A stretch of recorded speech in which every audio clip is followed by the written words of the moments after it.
লাগাতার বর্ষণ, নিকাশি নালা নির্মাণ, মহিরুহের ভূতল শয্যা, বন্ধ জলপাইগুড়ি থেকে বাংলাদেশ সীমান্ত শহরের যোগাযোগ। গত কয়েকদিন ধরে উত্তরবঙ্গের অন্যান্য স্থানের সঙ্গে জলপাইগুড়ি জেলা জুড়েই চলছে হালকা থেকে মাঝারি বৃষ্টিপাত। লাগাতার বৃষ্টির জলে ভিজে নরম হচ্ছে মাটি। এছাড়াও নিকাশি নালা নির্মাণের জন্য চলছিল গাছের গা ঘেঁষে গর্ত খোঁড়ার কাজ। এরই প্রতিফলন দেখা গেল রবিবার জলপাইগুড়ি সদর ব্লকের খড়িয়া অঞ্চলের পান্ডাপাড়া কালীবাড়ি এলাকায়। রবিবার গভীর রাতে রাস্তার পাশে প্রায় 200 বছর ধরে দাঁড়িয়ে থাকা গাছ নিজে থেকে উপড়ে পড়ে জলপাইগুড়ি হলদিবাড়ি পথের ওপরে। আর এতেই সকাল থেকেই বন্ধ জলপাইগুড়ি শহর থেকে বাংলাদেশ সীমান্ত লাগোয়া শহর হলদিবাড়ির সঙ্গে সড়কপথে যোগাযোগ ব্যবস্থা। ঘটনা প্রসঙ্গে স্থানীয় বাসিন্দা সমীর চন্দ্র দে জানান, অনেক ক্ষতি, এত পুরনো গাছ, মনে হচ্ছে গাছের গা ঘেঁষে ড্রেন নির্মাণ করা হচ্ছে, সেই কারণে হয়তো গাছের শেকড় আলগা হয়ে গিয়েই এই বিপত্তি। এত বড় গাছ রাস্তার ওপরে পড়ে থাকায় বন্ধ হয়ে গেছে হলদিবাড়ি জলপাইগুড়ির মধ্যে যাতায়াত। Bureau report, Uttarbanga today 24।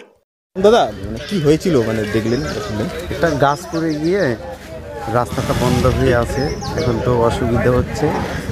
Haldibari Jalpaiguri road বন্ধ। হলদিবাড়ি রোড জলপাইগুড়ি কালীবাড়ির সামনে ওই জায়গাটায় কি গাছ পড়েছে? বড় একটা কি সেটাই পড়ছে আর কি। এখন অসুবিধা, এরকম অনেকগুলোই গাছ আছে আশেপাশে, কিন্তু আলগাভাবেই আছে। রাতের বেলার জন্য হয়তো কোনো দুর্ঘটনা ঘটে নাই। পুরো রাস্তা বন্ধ? পুরো রাস্তা বন্ধ আছে। কি নাম আপনার দাদা? উৎপল। রোড বন্ধ হয়ে আছে জলপাইগুড়ি হলদিবাড়ি, কি বলবো আর এটা কখন শুনলেন আপনি?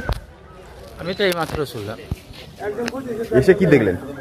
দেখলাম এই যে গাছ পড়ে আছে, রাস্তা জাম পড়ে আছে, জাম হয়ে গেছে। একজন ক্ষতি হয়েছে বাড়ি, এটা রাস্তাটা জাম আছে। হ্যাঁ, একজনের ক্ষতি হয়েছে। হ্যাঁ, একজনের ক্ষতি হয়েছে। উনার কি বাড়ি এখানে ছিল? এখানেই ছিল। কি নাম জানেন? নাম জানি না। নাম জানি না। এই বুড়াটা লটারি দোকানে যে ব্যথা পাইছে। উনি কোথায় এখন? মানে হসপিটাল আছে। মানে কিভাবে পড়লো এটা আপনারা দেখলেন? এটা রাত 11টার দিকে, 11:30 দিয়ে পারা পড়ছে। মানে এখন তো রোড বন্ধ। এখন রুট বন্ধ। গাছ না কাটবো, রুট চালু হইব না। বল, এরকম অ্যাক্সিডেন্ট, একটা গাছ পড়ে গেছে, যানবাহন চলাচল বন্ধ। কোন রোড এটা? এটা হচ্ছে হলদিবাড়ি।